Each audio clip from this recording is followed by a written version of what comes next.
بسم اللہ الرحمن الرحیم۔ کافی لمبے عرصے کے بعد کراچی جانے کا موقع ملا۔ کئی لوگوں اور دوستوں سے ملاقاتیں ہوئیں۔ بنیادی طور پر ایک رخصتی کی تقریب میں شرکت کے لیے گیا تھا، جس کے دونوں دنوں کی تقریبات میں سیاستدانوں، بیوروکریٹس، کاروباری شخصیات اور اہل صحافت سے تبادلہ خیالات کا موقع ملا۔ اس تقریب کے علاوہ بھی مختلف دوستوں، جن میں مختلف طبقہ فکر کے لوگ شامل تھے، سے تبادلہ خیالات کا موقع ملا۔ اور سچی بات یہ ہے کہ سندھ اور بالخصوص کراچی کی حالت زار دیکھ کر نہایت دکھ ہوا۔ سندھ کی حکومت چلانے والے مرکز اور دیگر صوبوں میں حکمرانی کرنے والوں کی طرح زبان درازی کی مرض میں مبتلا نہیں۔ وہ تجربہ کار ہیں، سیاست بھی جانتے ہیں، اس لیے ثبوت کم چھوڑتے ہیں۔ لیکن حقیقت یہ ہے کہ سرکاری عمال سے وصولی کا سلسلہ حسب سابق زوروں پر ہے۔ جہاں مرکز پنجاب اور پختونخوا میں ترجمانی بدزبانوں کے سپرد ہیں، وہاں سندھ کے حکمرانوں کی خوش قسمتی یہ ہے کہ انہیں ترجمانی کے لیے سعید غنی، ناصر شاہ اور مرتضی وہاب جیسے شائستہ اور قادر الکلام ترجمان میسر ہیں۔ لیکن حقیقت یہ ہے کہ مرکز پنجاب اور پختونخوا کی طرح سندھ میں بھی بدترین حکمرانی کے ریکارڈ قائم ہو رہے ہیں۔ کرپشن ایسی ہے کہ لوٹ مار کا لفظ بھی اس کا احاطہ نہیں کر سکتا۔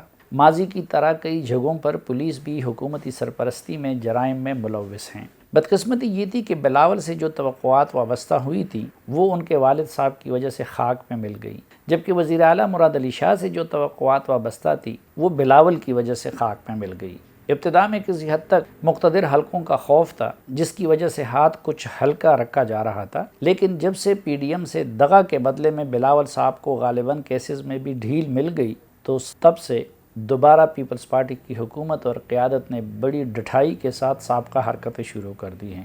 نہ جانیں یہ پیپلز پارٹی کی قیادت کی سوچی سمجھی سازش ہے یا پھر مطلق حکمرانی کی خواہش کی وجہ سے وہ ایسا کر رہی ہے، لیکن حقیقت یہ ہے کہ ان کا رویہ اردو بولنے والوں کو بالخصوص، جبکہ کراچی اور حیدرآباد میں رہنے والے ہر شہری کو بالعموم غصہ دلا رہا ہے۔ مثلاً بلدیاتی نظام کے معاملے کو دیکھ لیجئے۔ پیپلز پارٹی بلدیات کا ایسا نظام لانا چاہتی ہے جو مقامی حکومتوں کی روح سے یکسر خالی ہے۔ دوسری طرف گزشتہ دور میں اپنے ہی بنائے ہوئے قانون میں وہ ایسی ترامیم لے آئی کہ بلدیاتی اداروں کے بچے کچے اختیارات کا ایک بڑا حصہ بھی صوبائی حکومت کو منتقل کر دیا گیا۔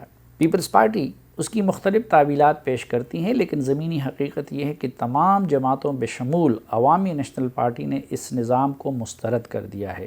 اگرچہ قومی سطح پر اے این پی کی قیادت نے خود کو پیپلز پارٹی کے ساتھ جوڑ دیا ہے، لیکن یہاں شاہی سید صاحب نئے بلدیاتی نظام کے اس قدر مخالف ہیں کہ اس کی خاطر ایم کیو ایم کی اے پی سی میں بھی گئے، مصطفیٰ کمال کے بھی ہم نوا ہیں اور جماعت اسلامی کے حافظ نعیم الرحمن کے بھی ہم آواز ہیں۔ اب ایک طرف پیپلز پارٹی 18ویں آئینی ترمیم کا کریڈٹ لے رہی ہے، لیکن دوسری طرف صوبوں کے لیے اختیار مانگنے والی یہی پارٹی اسی ترمیم کے تحت مقامی حکومتیں قائم کرنے کو تیار نہیں۔ واضح رہے کہ انتخابات کے نتیجے میں جو سٹی اور ضلعی حکومتیں بنیں گی، وہ عملاً سٹی کونسل اور ضلع کونسل ہوں گی، لیکن وہ کسی صورت سٹی گورنمنٹ یا ڈسٹرکٹ گورنمنٹ نہیں ہوں گی۔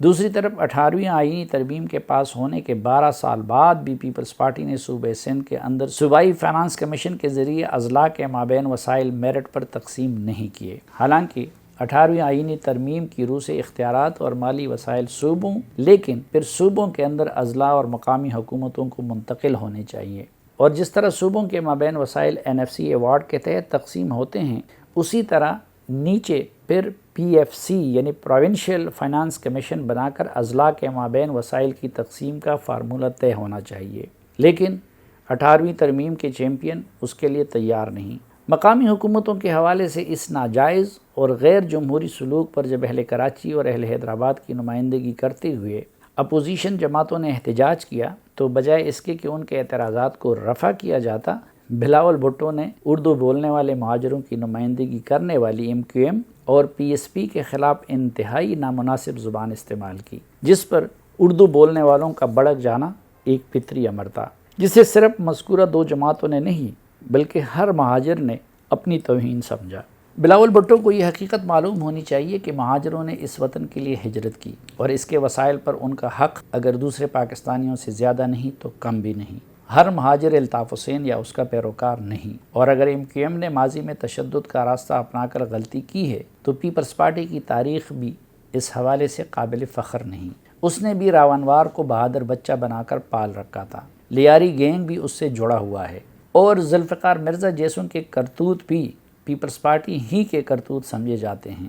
اگر مجبوری یا سوچ کی تبدیلی کی وجہ سے MQM اور مصطفیٰ کمال لسانی نفرتوں کو ختم کر کے ایک نئے سفر کا آغاز کر چکے ہیں تو پھر بلاول بھٹو کیوں انہیں دوبارہ لسانیت کی طرف دھکیلنا اور الطاف حسین کو پھر سے ہیرو بنانا چاہتے ہیں؟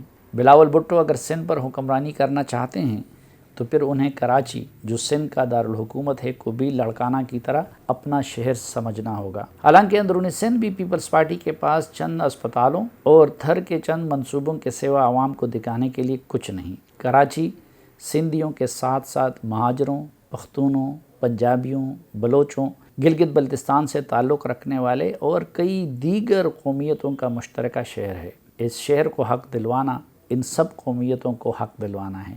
بلاول صاحب جو عزت اور اختیار سندھیوں کے لیے چاہتے ہیں وہ عزت اور اختیار انہیں کراچی اور حیدرآباد والوں کو بھی دینا ہوگا۔ وہ جو وسائل اور اختیارات صوبے کے لیے مانگتے ہیں وہ انہیں اضلاع اور سٹی کی حکومتوں کو بھی دینے ہوں گے۔ وہ اگر اسی طرح نفرتوں کو ہوا دیتے رہے تو خدا نخواستہ کراچی اور حیدرآباد میں اب کے بار ایسی آگ بھڑک اٹھے گی جو صرف سندھ نہیں بلکہ پورے پاکستان کو بھسم کر سکتی ہے، اور پھر پیپلز پارٹی کی قیادت کو خدا نخواستہ لاڑکانہ میں بھی پناہ نہیں ملے گی۔